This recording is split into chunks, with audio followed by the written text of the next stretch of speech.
by an actual murder. Listen to Candyman, the true story behind the bathroom mirror murder, wherever you get your podcasts. The CBS News original 60 Minutes opens its archives. Pretty loose for a Friday night. Yeah, no, I mean, it's not my first show. With moments you haven't heard before. It's almost more fun that way when you have something to prove. Listen to 60 Minutes, a second look, wherever you get your podcasts. Giving you a snapshot of all the sports that matter to you.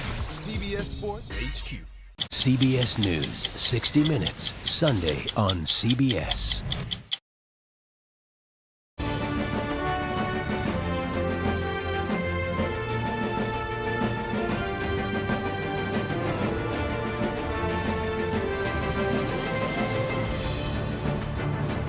Matt Gaetz is by any standard completely unqualified to be the Attorney General, and yet we're sort of focused on this, cherry on the cupcake of the ethics report. Congress has to advise and consent, and Matt Gaetz is going to go through the same scrutiny as every other individual. The United States strongly supports Ukraine's sovereignty and territorial integrity. Everyone around this table, in my view, should as well. Hello, I'm Weijia Jiang in Washington. Welcome to America Decides. President-elect Donald Trump's pick for Attorney General is facing new pressure this week from his accusers and lawmakers on both sides of the aisle. Matt Gaetz is at the center of several allegations involving drugs, bribes, and sex.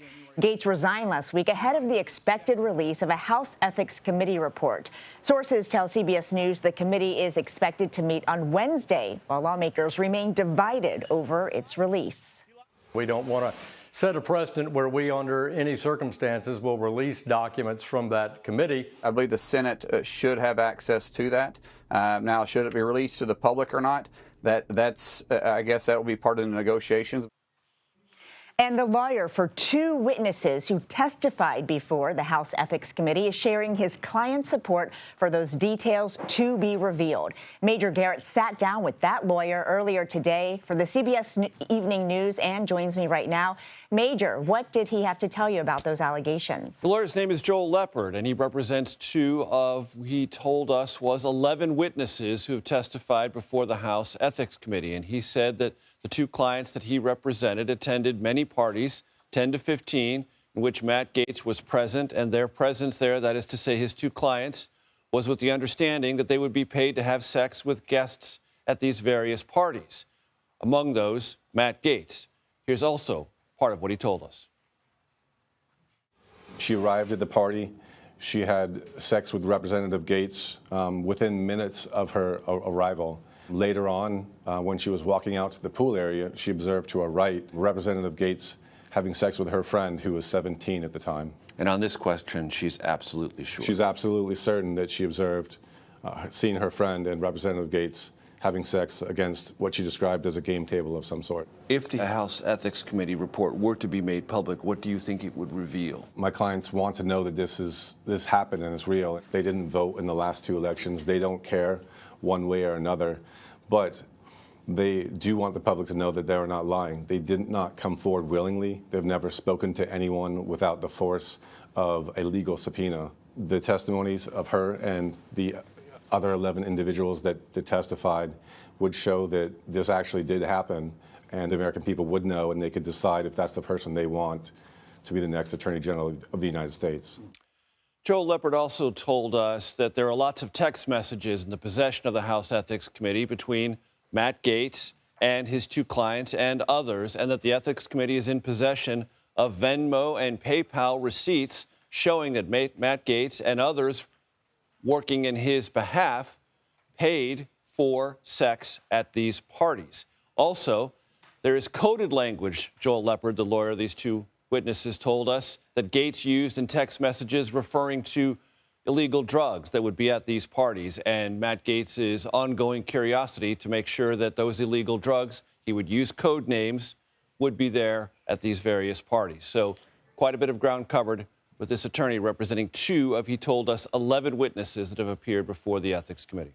And so, Major, presumably a lot more of those kinds of details would be spelled out in this report that, as of now, will not be released. House Speaker Mike Johnson had this to say about why on CNN over the weekend. What I have said with regard to the report is that it should not come out. And why? Because Matt Gaetz resigned from Congress. He is no longer a member. There's a very important protocol and tradition and rule that we maintain that the House Ethics Committee's jurisdiction does not extend to non-members of Congress. I think that would be a Pandora's box. Does Joel Leppers coming forward to put pressure on the House Ethics Committee to release the report do anything? Well, he certainly hopes it will frame part of the conversation about what the public should or shouldn't know as the Senate decides whether or not to confirm Matt Gaetz as Attorney General. He doesn't believe that it's necessarily going to be the one thing that's going to influence the Ethics Committee decisively, but he said on behalf of his clients, he hopes the report is released because based on his experience working with these two clients, being with them as they testified before the Ethics Committee and seeing the granularity, the detailed level of the committee's questions and the evidence that they had, that is to say the Ethics Committee, he believes it would be a comprehensive report that would shed a considerable amount of light on questions raised about Matt Gaetz's fitness for Attorney General, both ethical questions and legal questions. Well, Major, we might have some answers when that House panel meets on Wednesday. Thank you so much for all that reporting. We should also point out that the Department of Justice investigated Matt Gaetz on these accusations and ultimately decided not to charge him. Now, Gaetz isn't the only cabinet member picked embroiled in controversy. President-elect Trump is standing by Pete Hegseth, his selection for Secretary of Defense. The former Fox News host lawyer says Hegseth paid a confidential financial settlement to a woman who accused him of sexual assault to save his job at the news channel. The attorney maintains his client is innocent and that the sexual encounter was consensual. The Army veteran has denied any wrongdoing. Olivia Rinaldi joins us now from West Palm Beach, Florida. Olivia, it's great to see you. Are there concerns on Trump's team right now that, Hegseth's chances of getting confirmed could be jeopardized in the wake of this revelation? Yeah, it's good to be with you, Weija, after we're learning all this new details and revelations about this alleged incident that happened in 2017. But I do want to point out, by all indications, the Trump team says they are sticking by Hegseth as the pick for, Trump's pick rather, for Secretary of Defense. And they still are expressing some confidence that he will be confirmed. Over the weekend, when we learned about this payment connected to a non-disclosure agreement that was signed in 2020 to keep this under locks, we reached out to the campaign to see, one, if they knew about this, and two, if this would impact any decision. Stephen Chung, who's now going to serve as White House communications director, he was communications director on the campaign, told us that Trump is committed to tapping highly qualified people, their quote, to serve in these roles, and that they look forward to him being confirmed. So by all indications, they're sticking by him, and they're still putting their weight behind Hegseth as their pick for Secretary of Defense. And Olivia, I want to ask you about the pick for Treasury Secretary, which is obviously a huge job, especially in the eyes of President-elect Trump. Elon Musk came out in favor of businessman Howard Lutnick for that role. Can you tell us about what's happening behind the scenes as he waits to name somebody? Yeah, and certainly a lot of jockeying for that role. It's part of what's considered the Big Four: Secretary of State, Secretary of Defense, Attorney General, and Secretary of the Treasury. It's the top economic advisor to the president. So Trump is taking some time in making this pick. But as you mentioned, that jockeying and Elon Musk wading into that as well. Howard Lutnick, who's serving as Trump's co-chair on the transition, is said to be lobbying for that role, and he got Musk's endorsement for it over the weekend. Musk saying that he would prefer Lutnick over Scott Bessent. He's a hedge fund manager, who works for Key Square Capital Group, who was seen as a top contender. But after Musk said that he's looking for someone who's not status quo to shake up Washington, it seems like this field is expanding of people Trump is looking at. We've also heard several names like Mark Rowan. He is the head of Apollo Group Management. Other people as well on Wall Street, other billionaires being mentioned. So it seems like Trump is taking his time making this pick. We learned a lot in the first 2 weeks, but as we head into the third week since the election, Trump taking a little bit of moment to make this pick, Weija. Well, he could announce it at any moment. We know that. Thank you so much, Olivia Rinaldi. Ahead, Democratic Congressman Brendan Boyle is here to discuss yet another looming government shutdown deadline and much more.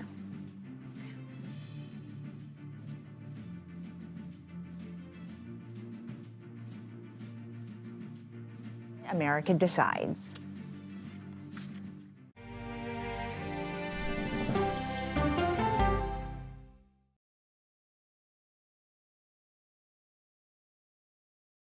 Come on, Julia. Oh, no. I will if you will. You go, gal. That's right. Let me see if you can find me. I want to make sure that my voice is heard, but also that I lift up other voices. You can't write a better script. Yeah, boy. It's gonna be a ride. Sunshine it down. We'll see you 7 o'clock sharp.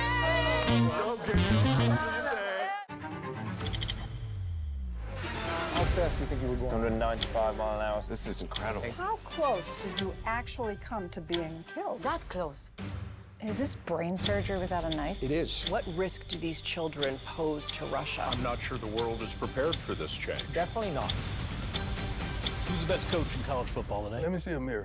It's time for the CBS News original, 60 Minutes. Sundays on CBS and streaming on Paramount Plus.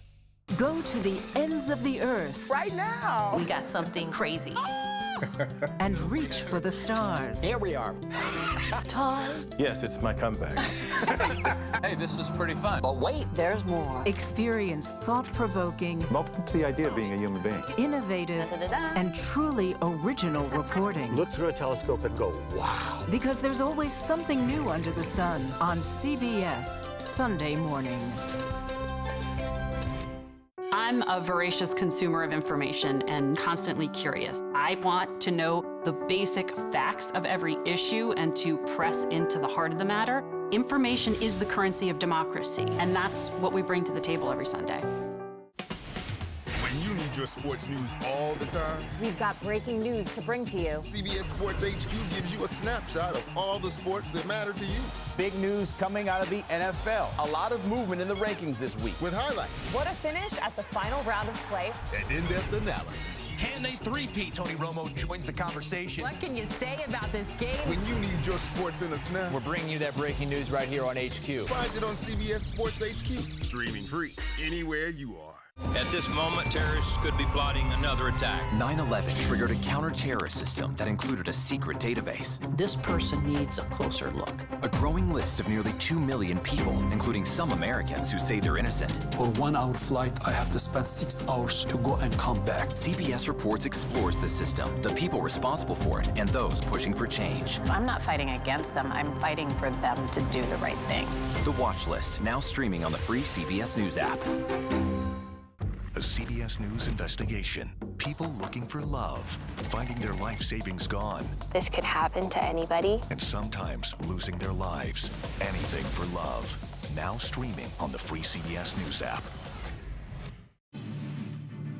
The Kremlin says President Biden's decision to let Ukraine fire missiles deep into Russia could lead to a world war. Biden's approval of the weapons deployment marks a large shift in policy as the conflict in the region nears its 1,000th day. CBS News senior national security correspondent Charlie D'Agata has the latest. Well, for months, the Ukrainian government has been pleading with the White House for permission to use those long-range American weapons on targets inside Russia, and U.S. officials tell CBS News now with just 2 months left in office, the Biden administration finally gave it the green light. It's expected, we're told, that those weapons will be used in the Kursk region of Russia, where at least 10,000 North Korean forces have joined around 40,000 Russian troops. They're massing for this counteroffensive to wrestle back that territory from the Ukrainian military. The decision follows a weekend of heavy bombardment from Russian missiles and drones targeting Ukraine's electricity and infrastructure just in time for the winter. The Ukrainians have already had these Army tactical missile systems, or ATACMs, in the country for months, but only for use on Ukrainian battlefields. The White House had been reluctant to grant permission to strike Russia over concerns it would be seen as an escalation and a provocation to Russian President Vladimir Putin. That strike targets inside Russia. He specifically warned against the use of those American weapons. What do they bring to the fight? Well, the ATACMS have a top range of around 190 miles. There are versions that fly shorter distances and carry they carry cluster munitions, and some of those have been used inside Ukraine. But their range, the top range, makes them an effective standoff weapon. So they're able to penetrate deep behind enemy lines. That can cut off, disrupt supply routes, weapon stockpiles, logistics, which again is why we get the sense they're probably going to be deployed in the Kursk region, not selecting targets inside Russia, far away from the battlefields and the combat zones. The Kremlin has responded with fury. Putin's spokesman saying the move adds fuel to the fire and that it is an escalation that would raise tensions across the region. Some lawmakers went even further, one senator calling it a step toward World War III. Ouija? Charlie D'Agata, thank you. While we're just about 2 months away from President-elect Trump's inauguration, there is a different key date 1 month before that. Federal agencies are currently set to run out of money on December 20th, meaning that current members of the House and Senate are gearing up for what could be a complex funding fight this holiday season. Democratic Congressman Brendan Boyle is on Capitol Hill. He represents Pennsylvania's 2nd Congressional District and is a ranking member of the House Budget Committee. Congressman Boyle, great to see you. It is that time of year again, and here we are talking about the budget. Last week, House Speaker Mike Johnson said that President-elect Trump's preference for how to keep the government funded will, quote, carry a lot of weight. Is that true? Well, Mike Johnson would certainly know that better than I would in terms of how his Republican colleagues would react to what Donald Trump wants. I would point out we are currently in the new fiscal year. We have a president, it's Joe Biden. We have a Democratic majority in the Senate. And we have a Democratic minority in the House, but one that time and time again has actually been counted upon to provide the bulk of votes for any previous government funding in the previous 3 years. So the reality is we don't live in an autocracy. We live in a system of checks and balances. Congress is the first article of the Constitution, and Democrats will have at least an equal say when it comes to the funding of this fiscal year. I believe, however, we need to avoid a government shutdown.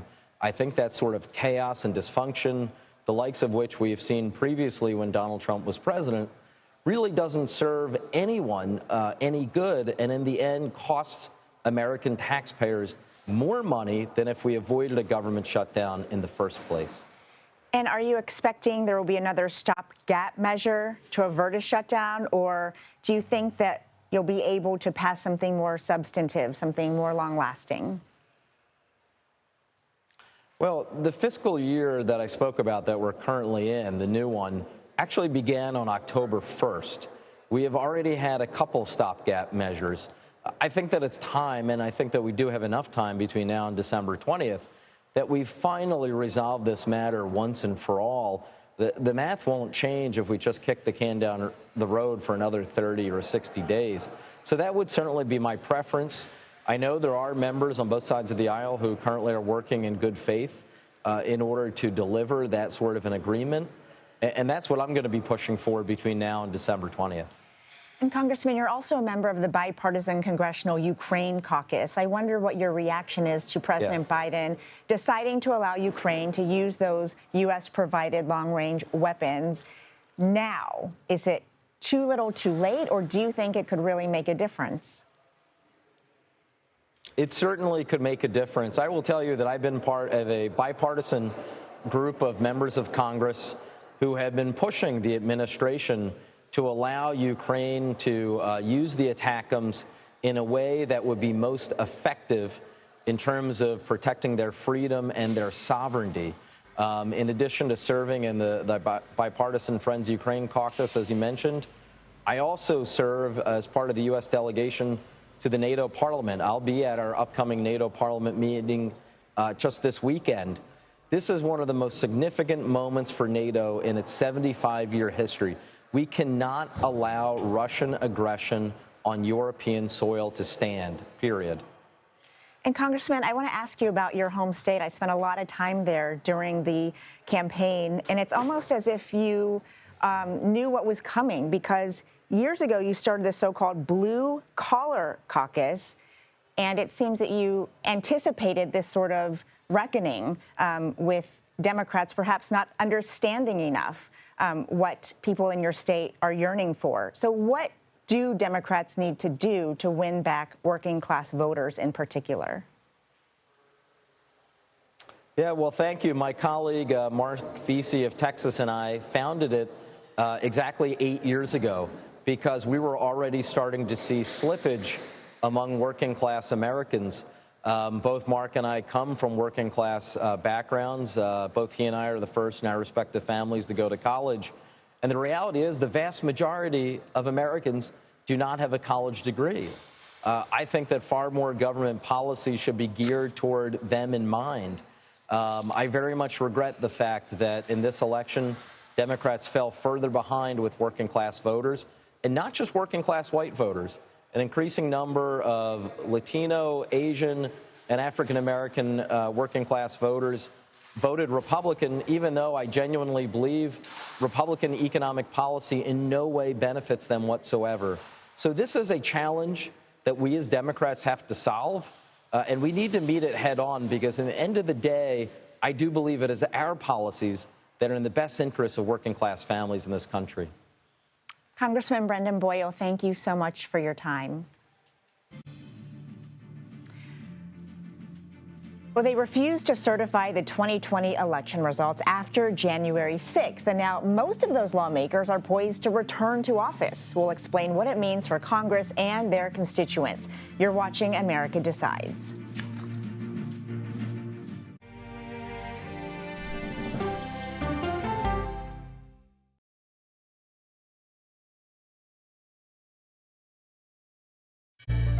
An original documentary from CBS reports. It was genocide, a deliberate effort by the United States government to eliminate the food source that was relied upon by Native American tribes. American bison were slaughtered and Native Americans displaced. And that's how tribes were subjugated to reservations and our lands were taken. But now, through conservation efforts at Yellowstone, Buffalo provided everything that we needed. Now they need help. a herd grows. We need to step up and help them. And a culture is reborn. When the buffalo return and come back, that's when our tribe will begin to heal. Yellowstone Bison Revival, now streaming on the free CBS News app. Oh, wow. Look at this. Let 60 Minutes take you on a private tour of the National Archives. So there may be treasures like this buried in boxes. Historical secrets from America's past. So this is original from 1778?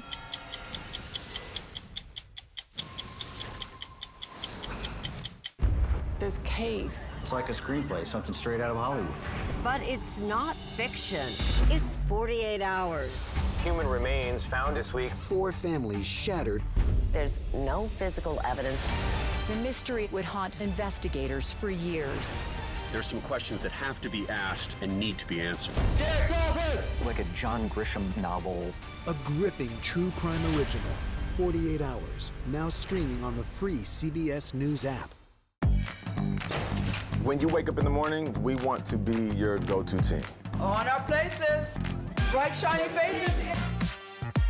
Nate has one of the quickest minds I've ever seen. Put me in the game, coach. Tony has a way of making people feel comfortable. The best interviews feel like it's just a conversation with a neighbor. Hey. Gail has this unbelievable knack to ask a question that is the question that you're asking at home. I've been told I could talk to a tree, and that's pretty much true. I don't go to work in the morning. I go for coffee with my 2 good friends, and we talk about the world. Your morning routine just got better. CBS Mornings, weekdays at 7. I'll see you in the morning. Listening to how someone explains themselves is so key to understanding their perspective. The grief of losing a child is immense. You can't breathe. After decades of the war on drugs, things have only gotten worse. Every shipment of fentanyl is a ticking time bomb. 50 times more powerful than heroin. CBS Reports goes deep into Mexico. What is your role in the Sinaloa cartel? To find out why the cartels keep getting stronger and wealthier. This is a war, but we're not fighting it. Our citizens are dying. funding cartels. Now streaming on the free CBS News app. More than 100 House Republicans who denied the results of the 2020 presidential election ran for re-election in 2024.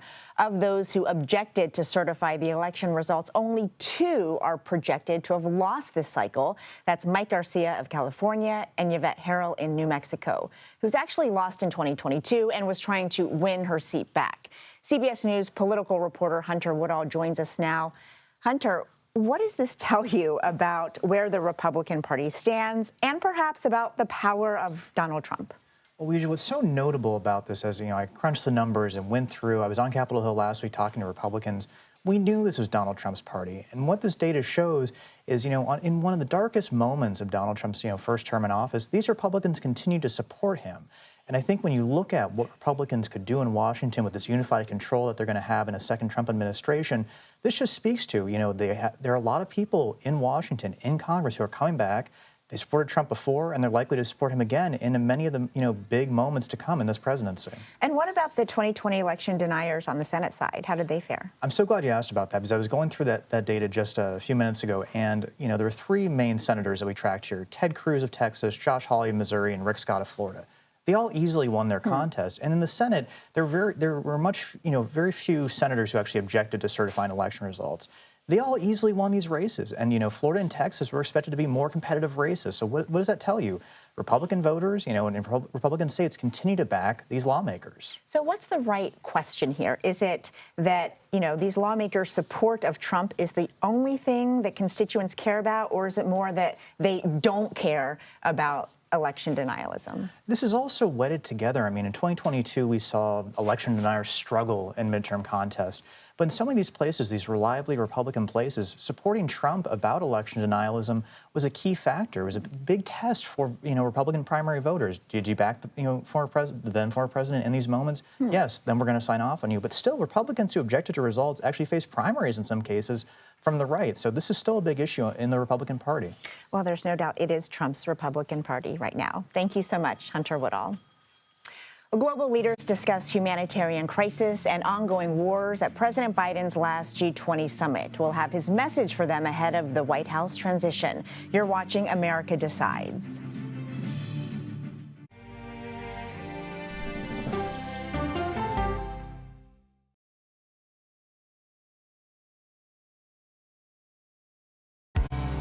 An original documentary from CBS Reports. That desired farm is a wonderful place to raise children, and it still is. Promises broken. Black Americans have been the target of racism and discrimination pretty much from the time they acquired ownership in the land. Costing black farmers hundreds of billions in generational wealth. They did everything to make sure we were run off that land. But communities are uniting to continue the fight. Collective ownership is powerful. To keep their land and their dreams alive. To watch my children play on land that we own means everything. So land is power. Most definitely. 40 Acres and a Mule, now streaming on the free CBS News app. Go to the ends of the earth. Reach for the stars. Yeah, I just took off. That kind of thing. Oh, that's pretty good. Because there's always something new under the sun on CBS Sunday morning. I can see clearly now. Clearly, CBS Mornings. Weekdays on CBS. Yeah! Tony, coming? No, I'm gonna stick around for an hour. Hey! CBS Mornings Plus with Adriana Diaz and Tony DeCopel, right after CBS Mornings. It's just like mornings. Plus fun. Oh, yeah, it's gonna be a bright, sunshiny day. These 7 miles of tunnels were the secret storage site for fuel for the Navy's Pacific Fleet in planes. So this is one of the tanks. Oh my gosh. What happened 20 stories below ground is a story for 60 Minutes. This thing that was a lifeline for the fleet is a threat. That's right.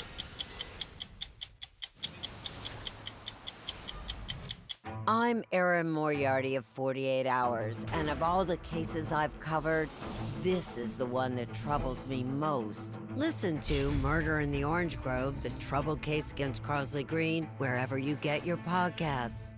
An original documentary from CBS reports. AI is among the most world-changing technologies ever. Curing diseases, scientific breakthroughs, making lives better. They can help us with medical discovery, scientific discoveries, doing better agriculture, having cures for things like Alzheimer's. It's also going to really transform the way we work. The uplifting potential of artificial intelligence is limitless. It gives you a friend, somebody to chat with 24/7 that is non-judgmental. He makes me feel loved and desired. And so are its downfalls. The problem with all this AI is that it's unpredictable and uncontrollable. The choices we make now will have lasting effects for decades, maybe even centuries. The ChatGPT revolution, now streaming on the free CBS News app. Sunday morning, a visit with the Wayans at Papa's house, plus affairs of state with the diplomat, and in praise of pigeons. Listen for the trumpet. On the first day of the annual G20 summit in Rio de Janeiro, President Biden reaffirmed U.S. support for the people of Israel and Ukraine. The United States strongly supports Ukraine's sovereignty and territorial integrity. Everyone around this table, in my view, should as well. And by the way, Russia's brutal invasion of Ukraine led to the highest record food prices in all of history. In Gaza, as I've said before, Israel has the right to defend itself after the worst massacre of Jews since the Holocaust. But how it defends itself, even as Hamas cruelty hides among civilians, matters a great deal. CBS News Chief White House Correspondent Nancy Cordes joins us now. Nancy, great to see you. Well, we just heard Biden put the war in Ukraine at the center of his G20 agenda, and that comes just as he announced a new policy allowing those long-range missiles into Russia. I wonder how much this big push has to do with Trump winning a second term and Biden's own time running out to support Ukraine. I think it has a lot to do with it, Ouija. I mean, the president has been making a clear push in Brazil for not only the world, but also sending a message back to the incoming administration here at home about the importance of continuing to support Ukraine.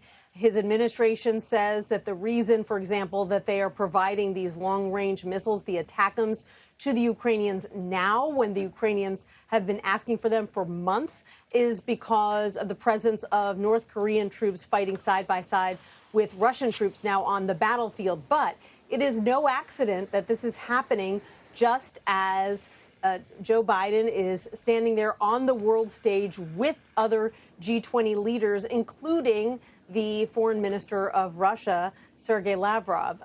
He's certainly attempting to signal that, yes, the U.S. policy may change when Donald Trump is president, but that it is still important for U.S. allies to pick up the mantle here and perhaps lead the charge to continue supporting Ukraine and providing military aid. Well, the president also met face-to-face with China's President Xi Jinping over the weekend. Did anything significant come out of that? I think the most significant thing that came out of that meeting, a rare meeting between President Biden and Xi Jinping, had to do with AI and the use of AI to direct nuclear weapons. The two leaders agreed that nuclear weapons should always be handled by, directed by humans rather than AI. And that may sound kind of far-fetched and esoteric, but these kinds of weapons are being developed by advanced nations. And essentially what President Biden and President Xi said was that nuclear weapons are just much too dangerous, much too deadly, ever to be handled by or directed by even sophisticated AI when you're making these really important and very deadly decisions. Beyond that, they both kind of came there with messages that they wanted to deliver to the other, but I think it would have been difficult for them to make any other major long-lasting agreements when the reality is that Joe Biden is going to be leaving in a couple of months and a new president is coming in who has a very different approach to China. That is very true. Thank you so much, Nancy Cordes. Well, President-elect Donald Trump told Fox News today he believes it is, quote, vital to have a free, fair, and open media or press, and that he is not looking for retribution on his opponents. Our political panel joins me now. Kevin Sheridan formerly served as a spokesperson for the Republican National Committee and as a senior advisor for the Romney Ryan 2012 presidential campaign. Joel Payne is a CBS News political contributor and the chief communications officer for progressive public policy advocacy group Move On. It is great to see both of you. Thank you. Kevin, I want to start with something that the president-elect said at CPAC back in March 2023. And we're not a free nation right now. We don't have free press. We don't have free anything. I am your warrior. I am your justice. And for those who have been wronged and betrayed, I am your retribution. I am your retribution. So, Kevin, the one thing that has changed between then and now is that he won. But I wonder, other than that, how do we make sense of this? Elon Musk bought Twitter, saving free speech, many would argue. Many Republicans would say that. Yeah, I think he's on top of the world right now, so I don't see him going hammer and tongs, against his media opponents. I mean, he just met with Joe and Mika at Mar-a-Lago, so I think there's a lot to do about nothing with that. I think he likes being liked in the media, so I think he will continue to court the media. How the media treats him going forward is a big unknown, but he has said that if it is unfair, that it will come to an end, it being, his support of the press that we heard today. Joel, you just heard what Kevin said. Joe and Mika of Morning Joe went down to Florida to talk to President-elect Trump. Do you think that this is a reset of the relationship between Trump and the press? Well, Weijia, I couldn't tell if Kevin was being funny about Elon Musk there. Nobody feels like Twitter is a free and fair platform, but be that as it may, listen, if I were an incoming president, I'd be looking to build coalition and to bring people together. So if that's what Donald Trump is doing, I don't think any American, even the millions and tens of millions of Americans who voted against him, would be opposed to that. I think we got to get down to brass tacks of what that means. Does that mean that he is going to back off of all of the things he's threatened related to our democratic norms? Does that mean he's going to stop attacking folks like you, Weijia, who go to his events and putting the spotlight on journalists who are just trying to do their jobs? Does that mean he's going to back off any folks in his cabinet from seeking political retribution? So, listen, I've spent a long time winning and losing battles against Donald Trump. And at this moment, I am more interested in seeing what he does than what he says. Well, no matter what he does or says these days, Kevin, Elon Musk seems to be by his side. He's even, hanging out with the family. He's everywhere that Trump is. What does that tell you about the role that he is playing as Trump makes big decisions, including picking his cabinet? apparently Elon Musk dives into each of his companies one at a time and focuses intensely for a period of time on that. I think that's what he's doing right now with his government, quasi-government work and reforming the federal workforce. But I don't know how long that lasts. He runs 6 companies and has a lot of things going on. So right now he's very influential, it seems, but we'll just have to see how long that actually lasts. Well, it's a two-way street, right, Joel? Because, I mean, Trump has to allow him to be by his side. Just yesterday, Trump tapped Elon Musk-backed critic of big tech, Brendan Carr, to lead the FCC. So what do you make of this Trump-Musk relationship? I almost said bromance, and then I didn't, but then I said it anyway. So what do you make of it? I'm going to let you characterize it however you want to. I think that it will be very interesting to see what the expiration date is on this relationship. It certainly was electorally helpful for Donald Trump with the millions of dollars that Elon Musk pumped into his campaign, into the effort to elect him, over the last few months of the campaign season. I'm sure he is grateful for that. But one thing we know about Donald Trump is that loyalty is a one-way street. So we'll see if that lasts beyond, the first 100 days. If Donald Trump is serious about, following through on his promises to the American people, I can tell you the folks who think and vote like me are going to be looking at some of the relationships that he's building with kind of these corporate oligarchs, folks like Elon Musk. You can't claim to be fighting for an economy for the working class, for working people, and then spend all of your time giving tax breaks to millionaires and billionaires. I mean, that tax bill that they're already talking about in Trump transition is going to be built on the back of poor and working class people. They're looking at stripping away benefits from Medicaid to pay for it. So that's not going to age well, right? If you are talking about representing that swath of the electorate, but you are empowering people like Elon Musk, that is not going to be something that ages well with the American people. Joel, you can't see him, but Kevin is sitting here shaking his head. So Kevin. No tax on tips, overtime. No tax on overtime. I don't see how that's not for the working class. Extending the Trump tax cut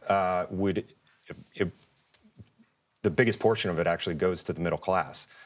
So I don't buy any of that. But yeah, look, Elon's going to be at his side for as long as he's going to be at his side.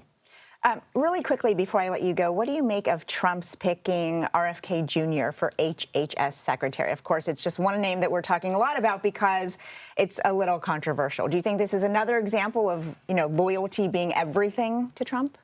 Well, RFK Jr. coming out for him arguably provided a lot of help, and he owes him.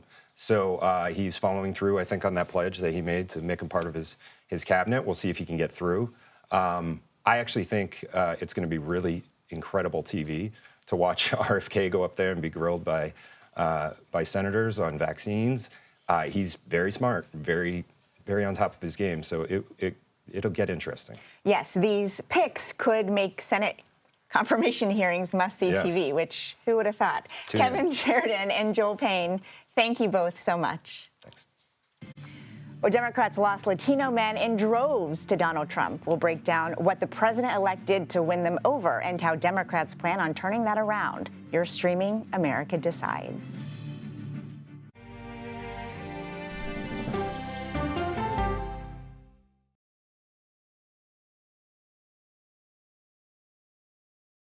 Go to the ends of the earth. Right now. We got something crazy. And reach for the stars. Here we are. Time. Yes, it's my comeback. Hey, this is pretty fun. But wait, there's more. Experience thought-provoking. Welcome to the idea of being a human being. Innovative and truly original reporting. Look through a telescope and go, wow. Because there's always something new under the sun on CBS Sunday morning.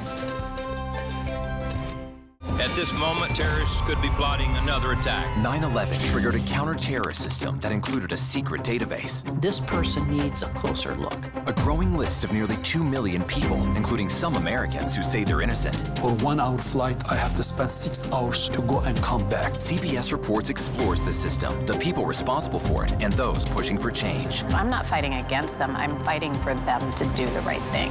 The Watch List, now streaming on the free CBS News app. Don't miss true crime anytime you want, anywhere you go. With the 48 Hours podcast. Real crimes, real lives, real justice. There's some questions that have to be asked and need to be answered. Listen to 48 Hours on Apple Podcasts. An original documentary from CBS Reports. Imagine yourself in Manhattan with no police, no army, no mayor. The people of Haiti stare down poverty, corruption, natural disasters, and violence. 90% of the guns that are used by gangs in Haiti are American guns. But with an unbreakable spirit and eternal optimism. There are days where I cry, but we can't be discouraged. We still believe in Haiti. They're still able to look ahead with hope. Haiti is on the brink of transformation, a radical shift. Nations are coming together and saying things must change. Fighting for Haiti, now streaming on the free CBS News app. Hey there, welcome to The Uplift. I thought she was a groom, and I stepped back and I went, oh, you're the queen. She's going to be with me every instant that I'm alive. I just wanted to see if you'd go to Disneyland with me today. I look over at him and he's smiling. I'm going to remember that the rest of my life. They told us when he was going to be born, he was only going to live for 30 minutes. It's really a miracle that he's with us today. The Uplift. Stream now on the free CBS News app. When you wake up in the morning, we want to be your go-to team. On our places, bright, shiny faces. I don't go to work in the morning. I go for coffee with my two good friends, and we talk about the world. Your morning routine just got better. CBS Mornings. A CBS News investigation. people looking for love, finding their life savings gone, This could happen to anybody. and sometimes losing their lives. Anything for love. Now streaming on the free CBS News app. We need to go back to the basics of what we are: a pro-worker, pro-family, party that is aspirational and pushing the American dream. That was Senator-elect Ruben Gallego with some advice for fellow Democrats about winning back Latino voters. CBS News exit polling showed Vice President Harris lost men in that group to Donald Trump by 12 points.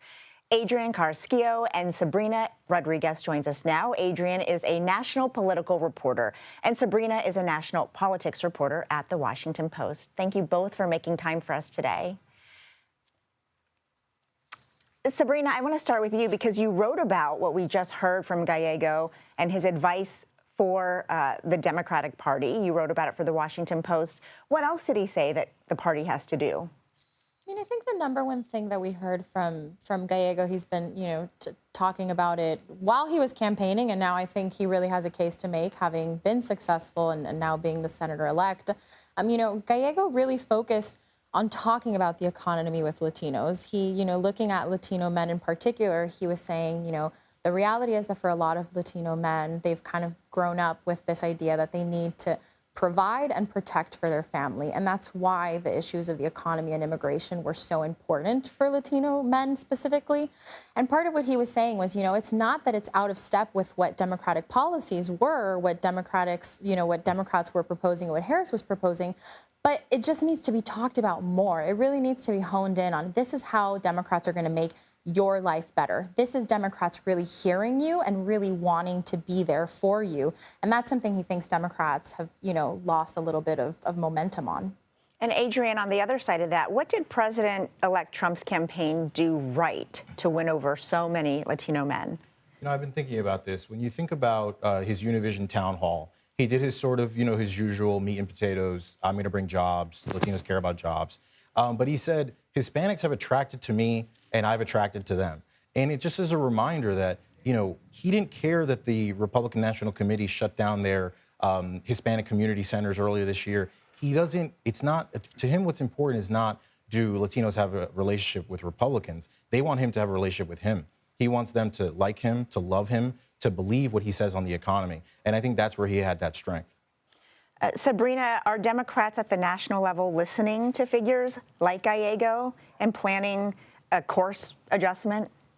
I mean, I think there's a lot of alarm right now because of the numbers, and there's a lot of finger pointing going around, a lot of the blame game. I think that transcends, of course, Latino voters. I mean, we see Democrats sort of reeling from this loss. But when it comes to Latinos in specific and Latino men's, I mean, the figures speak for themselves. Now, a lot of Democrats are pointing to Gallego. I mean, on Latino men, Gallego outpaced Harris by 9 points in exit polls in Arizona.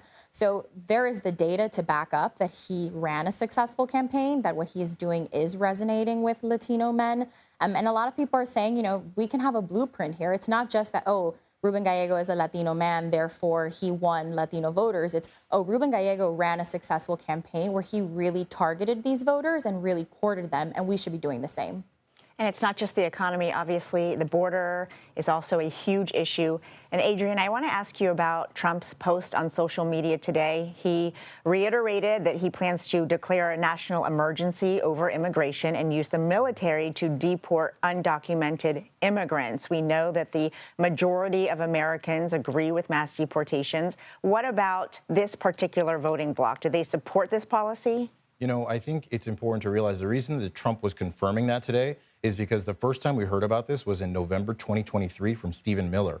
They said what they were going to do. When they say, you should believe them.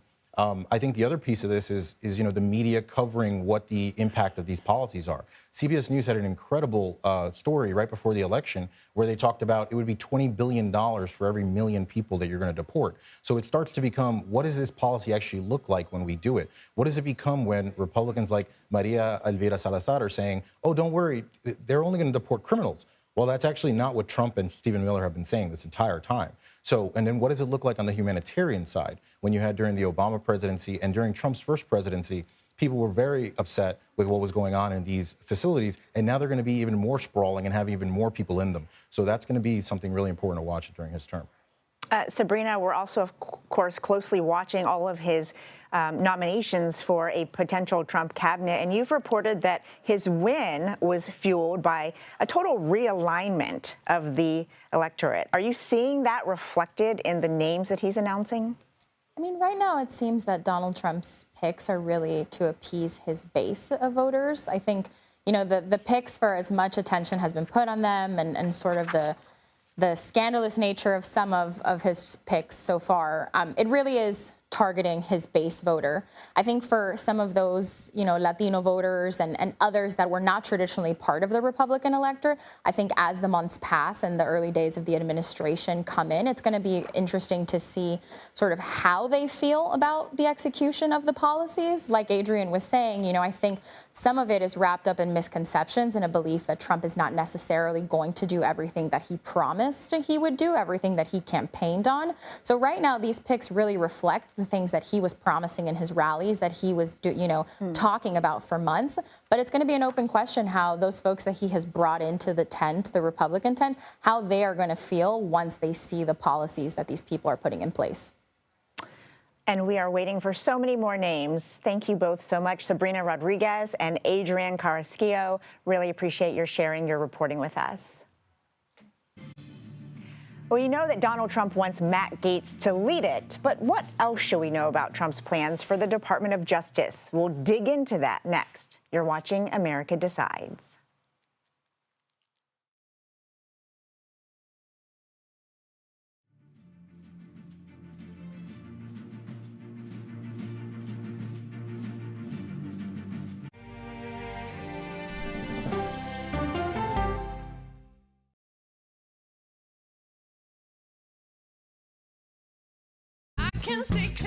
CBS Mornings Plus, clearly more news, more smart conversation. More money-saving tips, more recipes. More uplifting ways to get you on your way. Plus, more sports, more weather. Clearly, more CBS Mornings. Plus, sunshiny day. Washington is the seat of power. National security, foreign policy, global economics, every story comes through Washington in some way. We bring some of the most powerful voices in America to the table. We don't just ask the questions, you have to go deeper. We try to understand what's at the heart of the issue we're talking about, to then come forward with solutions. Face the Nation on CBS. I have a dorky look to me. I don't look like a criminal at all. 60 Minutes has reported on fraudsters, criminals, and hoodlums. But what this minor league thief was able to do surprised even us. These are Yogi Berra's World Series rings. A sports story you'll have to see to believe. Need more time with 48 Hours? Go deep behind every true crime episode with first-hand accounts from 48 Hours Investigations. Were you at all prepared for what happened in this case? Shock is the word that comes to mind. Get inside the twists and turns and get in on the case. Listen to Postmortem from 48 Hours, now available wherever you get your podcasts. I think we're very cute. Yeah, I think we need to send out a Christmas card like this. Yeah, let's do that. Dollar Jill. If you can't get into the market, it's okay. Renting is fine. I wonder how Serena is feeling. That's a really good question. No one's asked me that yet. You're 70 years old? 70, yeah. I'm 21.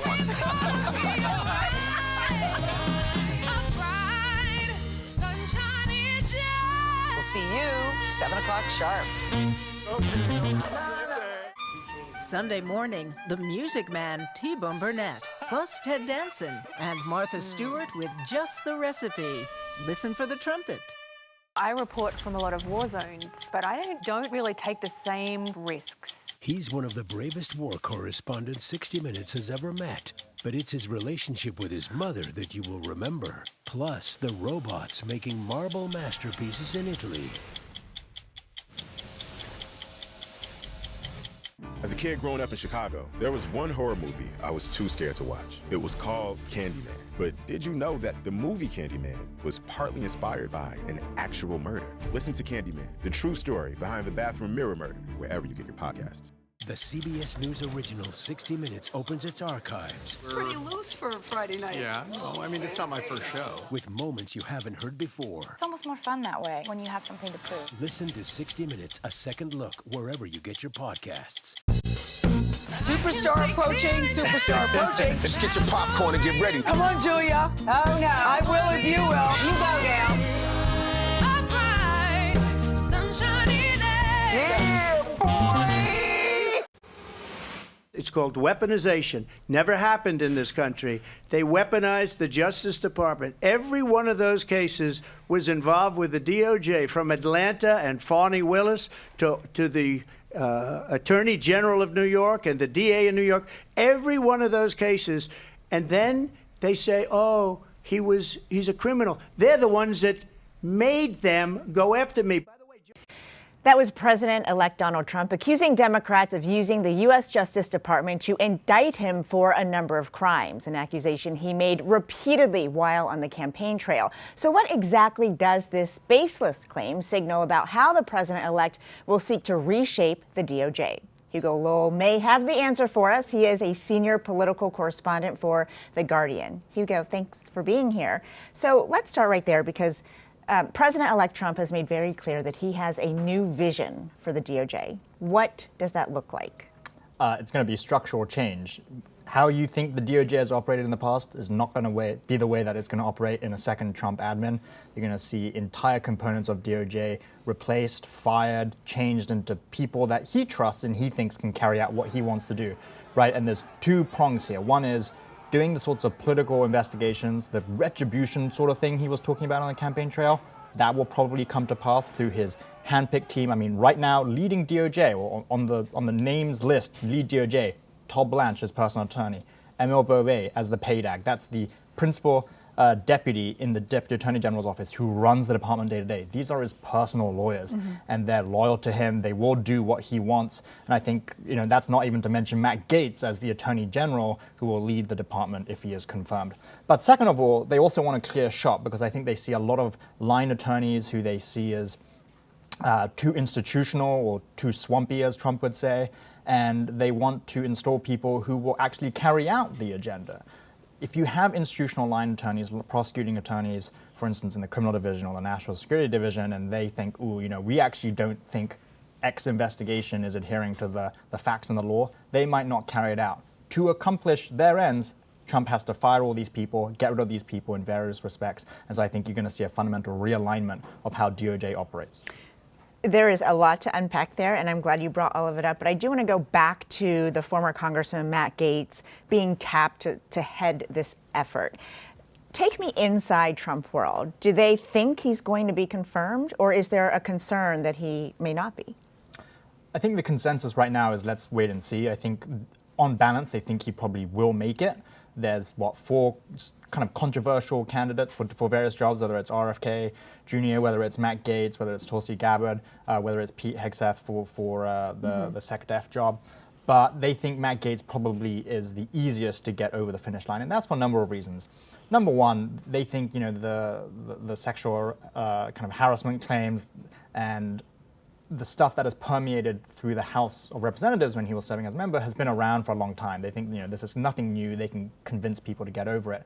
And their principal argument against that is to say, look, Matt Gaetz was investigated by the Department of Justice and no charges were brought. It went through a whole grand jury process. They want to argue to individual senators as they kind of build support leading to confirmation hearings that not only has all of this previously come out, but the witnesses are tainted. That was why DOJ didn't prosecute it. That's the argument they're going to make. So I think they see a path forward for Matt Gaetz in a way that maybe some of the other candidates might not, because they have an argument they can come back to saying he was investigated but not charged. Well, that path will certainly be dramatic and rocky for Gaetz, but you're right. Who knows if he could clear it? So before we let you go, I want to ask you about the other names that you're anticipating hearing. Obviously, Trump has been very strategic in his announcements, both in the substance and the order of who he's announcing. So what are you looking out for? Look, there are a number of roles that Trump really cares about. That's the Attorney General, that's FBI Director, CIA Director, And that's basically it. I mean, the rest of the positions, yeah, he focuses on, but those are his main picks. We've already got an Attorney General pick. We've already got a CIA Director pick. So FBI Director, that's going to be the big one. The kinds of names that are being floated there by the Trump kind of OG, the real MAGA crowd from 2016, is Kash Patel. And I think a lot of people were thinking about Kash and talking about Kash as a bit of a joke appointment, or a bit of a name that was just being thrown around. It's becoming more and more solid in recent days. And I think that is also because the team that is pushing, or the factions that are pushing Kash Patel, have so far been successful in getting other people into big posts. For instance, like Todd Blanchard, Emil Beauvais, and Matt Gaetz. It's all the same faction in Trump world. It's the team that was with Trump in 2016. And so I think they're emboldened to think, well, if we could get our DOJ picks in, we might just be able to get Kash Patel in as FBI director, and if not the director, maybe the deputy director. And if that happens, the FBI will be effectively run out of the West Wing. The idea that DOJ and FBI were completely independent, that will cease to exist. Well, we will see how that ages the next time we have you on. Thank you so much, Hugo. Well, that does it for today. We'll be back with another edition of America Decides tomorrow at 5 p.m. Eastern. The Daily Report starts right now.